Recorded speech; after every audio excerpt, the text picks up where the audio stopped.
Hey everyone, welcome back to another video, where today I'm going to be reviewing the Mandalorian and Grogu from Maldo Kreis, I think is what the planet was. It says on the box, so I think that's how you pronounce it, I should say. So yeah, let's get right into the box right away. Take a look at that.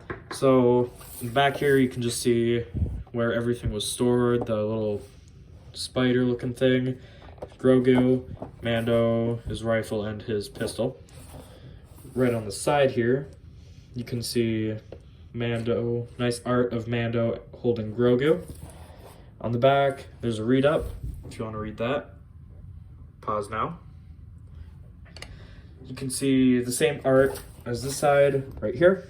Mandalorian and Grogu, Star Wars, the Black Series logo on top. Right here. You can see this is 17 and whatever line it's from. Star Wars Black Series right there. Has an orange stripe for the Mandalorian. I'm pretty sure every series is color-coded. On the bottom, not much. On top, not much. So let's get into the figure. Alright, so here's the figure himself with his... I forgot to put all these out first. Here's the figure himself with his other little companions. Actually, let's start with accessories here. Get this out of his hand. I hope paint doesn't come off. There we go. And his pistol, which we'll start with his pistol here. So, he has this very nice pistol here. I haven't seen this painted well since I got my brown Mandalorian from season 1, the first variant of Mando, because the paint on this stuff comes off very easily with my experience, which is why I haven't had him hold any of it yet. So yeah, but very nice brown handle there, and a silver top for the blaster. So his blaster looks great. Up next we'll do his rifle.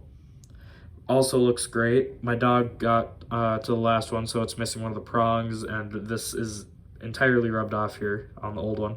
So I'm glad to get a new one, which this one also looks spectacular. It has brown for the stock here, some nice silver parts, and then some darker parts, and the prongs here are silver. So the rifle looks great. Next we have Grogu. I'm just going to consider this an accessory because all you can really move is his hand here, his hands.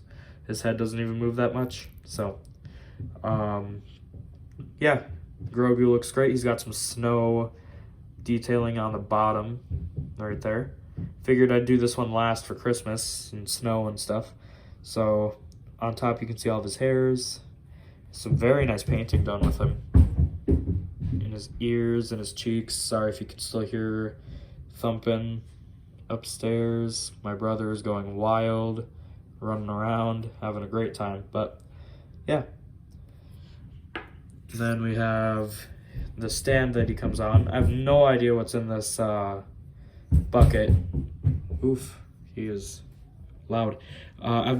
Is this even a bucket? Looks like it might be a stump of some sort. Anyways, it's got some green coming out. And if this is the episode that I'm thinking about, which it probably is if it's like a snowy planet and stuff, I think this should have been, instead of the bucket here, it would have been cool to see the jar of eggs that he's always trying to eat out of. So I'd have liked that better, but it still looks great. Good detail. The snow's coming up on the bucket there. So yeah. Then finally, you get this big spider. Terrifying piece. I would not want to meet this in real life. One of the legs here comes off way too easily, though. I can't remember which leg it was. It was this one, wasn't it? Yeah.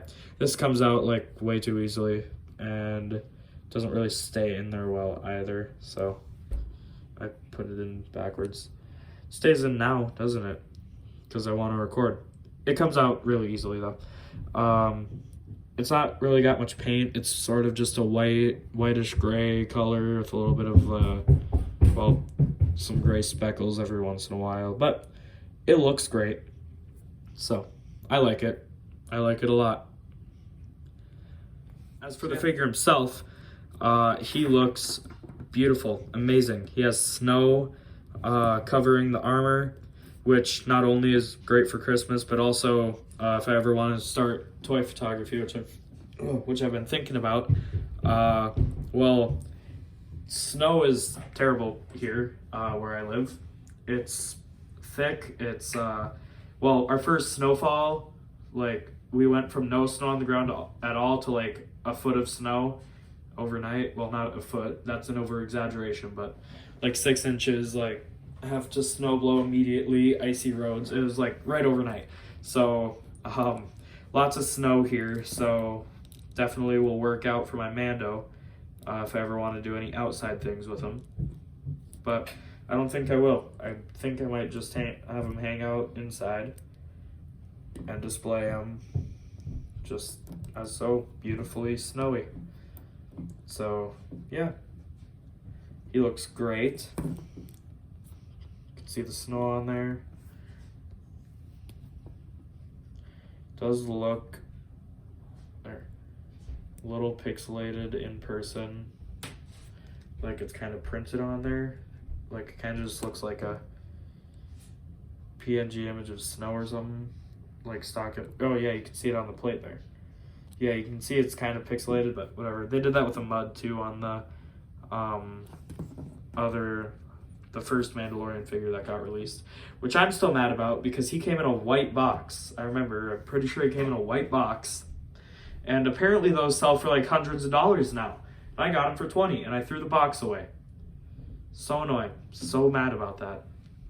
Could have sold them and gotten like the same figure like in a black box and then gotten a bunch of other Mandalorians. So Mandalorian related figures or just like figures I want in general. But whatever. Still continuing with this figure, he looks great. And as far as articulation goes, he can move up about that far. These shoulder pads don't really move up and over very well. He has 90-degree elbows here, like that. Pinless though, so at least that's a bonus. His head moves all the way around. He can look up and he can look down. He has a pivot right down here. It's kind of, I mean, he can kind of go down, up a little bit with that, but not too well. He can not really do the splits thanks to these little flaps here. His holster also probably gets in the way of that.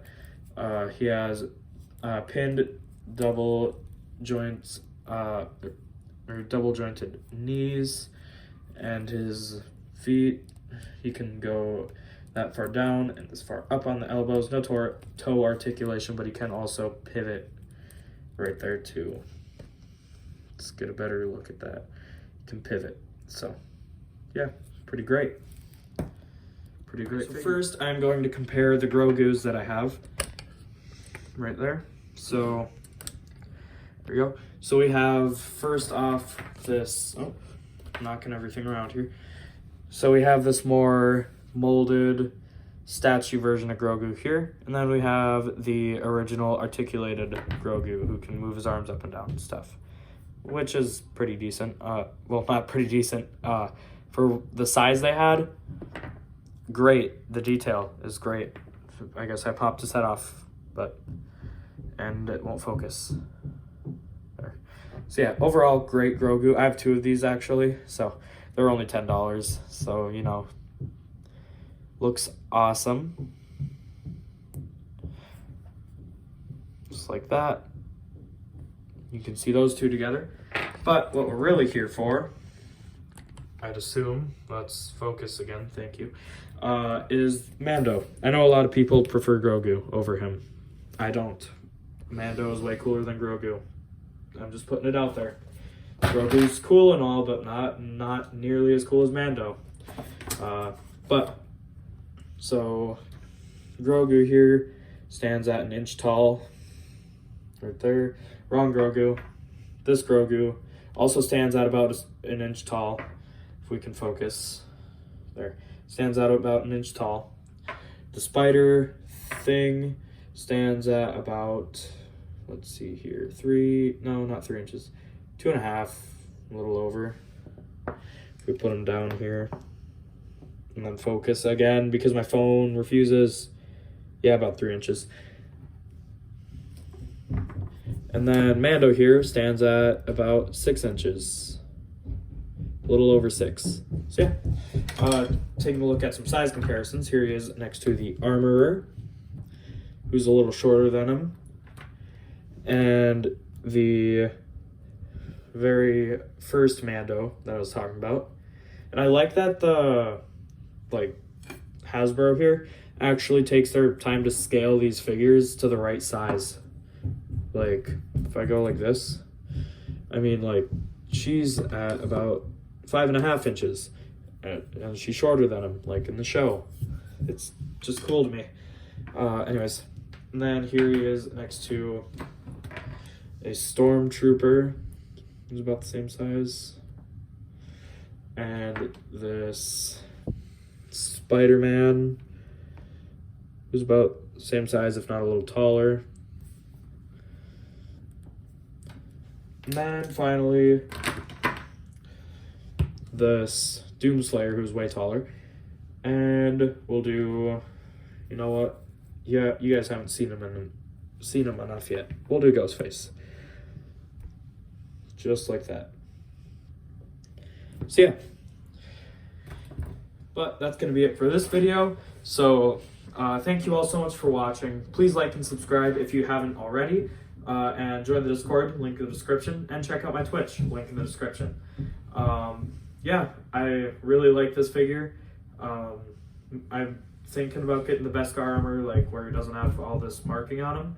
But overall, this is an amazing figure. As always with the Black Series, I don't know what it is about the Star Wars Black Series figures. They're just all good. Always, like, you just expect good with these. So I am probably gonna get the Mudhorn variant of this Mando. Oh, I'm sending him flying. But I am probably gonna get the Mudhorn variant. That is my favorite episode, season 1, episode 2, where he has to go get the egg. So yeah, was it episode 2? I don't want to like brag that I know which episode it is, and then have it be wrong. But I'm confident that it's episode 2. So yeah, but thank you all so much once again for watching this video, and I'll see you in the next one. Bye.